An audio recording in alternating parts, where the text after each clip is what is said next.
Hello everybody and welcome to this video. This is going to be focused primarily on networking advice and how it's mostly cope. There's a lot of real reasons why people struggle to get jobs or why people do get jobs, and I'm hopeful that this helps everyone understands a little bit more about the corporate nonsense that happens. So firstly, I'm using my experience in investment banking, consulting, and the other roles that I got throughout my undergrad and professional career so far.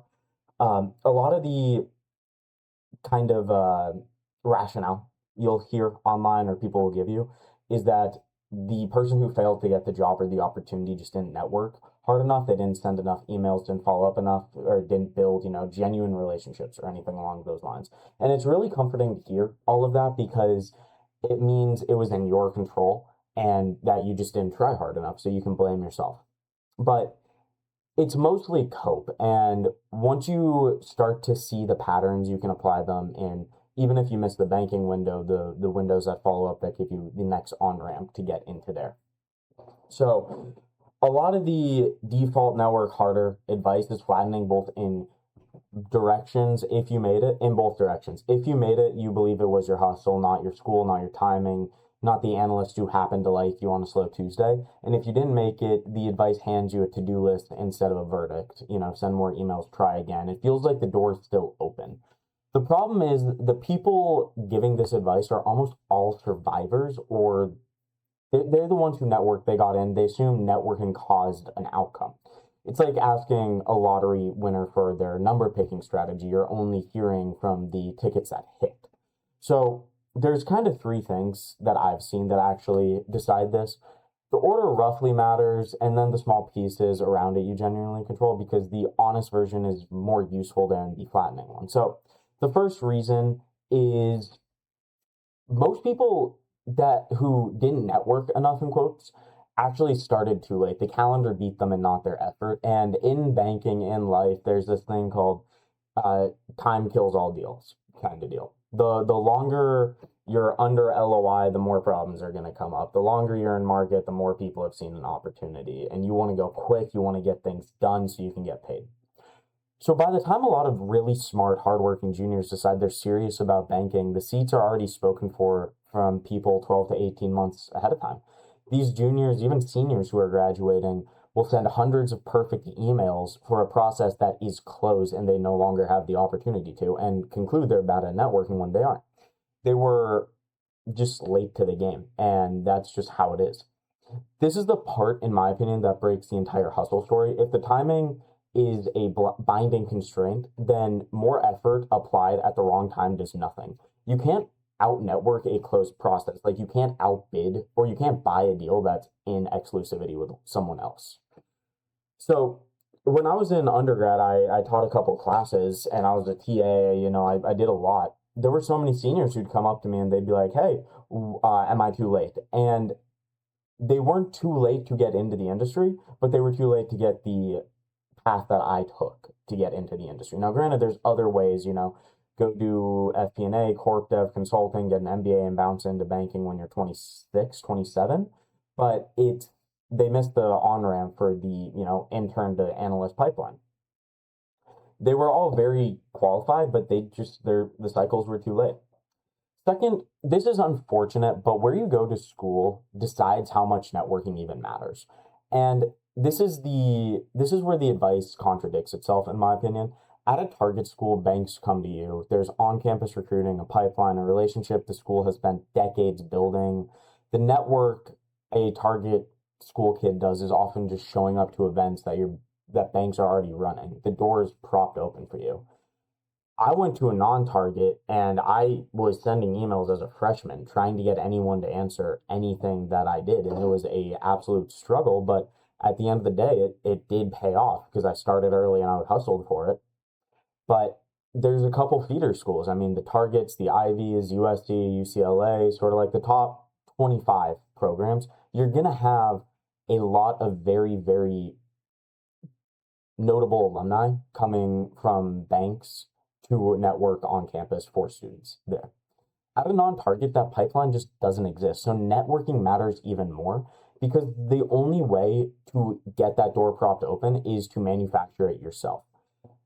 The people who loudly credit networking for their success are often the target school students who needed it the least, where the non-target school students are fighting structural odds nobody mentions a lot. Like, yes, you read it online, but until you genuinely go to a non-target where you're the only kid in your school who's broken into banking, networking is very, very difficult. The third, and this is kind of taboo for a lot of things in life to admit, but a huge amount of where you end up going to banking, everything in your life really is determined by luck. It's a variance you don't control. When you send a cold emailing, you're not emailing an entire bank. You're emailing, an analyst, an associate, a vice president who's one tired human. And whether they reply really does depend on things that have nothing to do with you. Are they slammed with live deals that week, or is it dead? Did 3 other students already email them today? Did they happen to go to your school or hate someone who did? Like, sometimes maybe one of my fellow analysts or associate won't take any networking emails from this one school in Boston where his ex went. And, it is funny because people have reached out to him from that school, but he just won't respond. Does their group even have, headcount this cycle, or are they full? 2 students can send the exact identical email to 2 analysts and get opposite outcomes. And the hardest part about this is both results say nothing about the student who is emailing. The standard advice pretends networking is a skill that you crank up to guarantee results. It's not. It's probabilistic with a lot of noise and variance in the process. So pretending the variance is your fault is exactly kind of the cope I'm talking about. Now, granted, there's ways to increase your luck. The more emails you send, the higher chance you get lucky, in quotes. But again, that's just increasing your surface area over something that is very probabilistic. So if timing, pedigree, and luck do most of the deciding, what's even the point here? Here's the reframe, and here's kind of the advice I wish I had earlier. Networking is not a lever you pull to overcome the system. It's a multiplier on the brakes you can't manufacture. Its real job is to make sure that when a lucky door cracks open, you're not the reason it closes. That changes what you should spend your effort on. One, fix the timing variable. It's the only one you can control. Start absurdly early not because effort beats the calendar, but being early is really the only way to not be on the wrong side of it. This is the highest leverage thing in this entire process, and it costs nothing but foresight. To be unrejectable on the controllable dimensions. Resume clean, defensible, technicals genuinely solid, because luck gets you the conversation, but Shanky, walk me through a DCF waste all of that luck and all of, the manufacturing that you did. Most people overinvest in getting more shots and underinvest on not blowing the one shot they get. 3, trade volume for precision. A lot of times, 100 templated emails don't beat 15 genuinely researched one.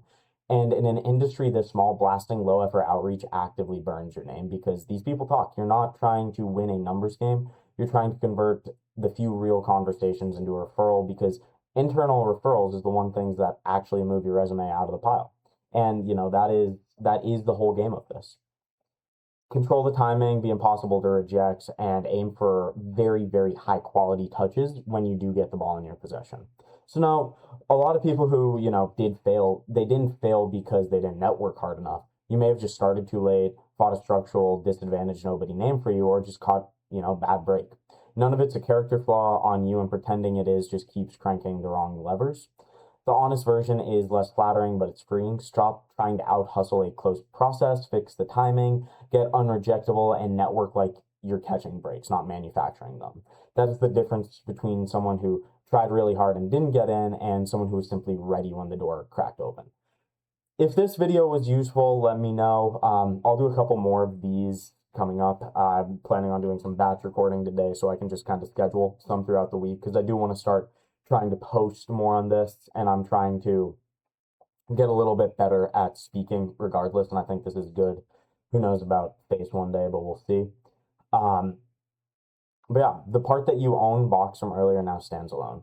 Be ready for when that door cracks. Like, comment, and subscribe for, for more videos like this, and thank you for watching.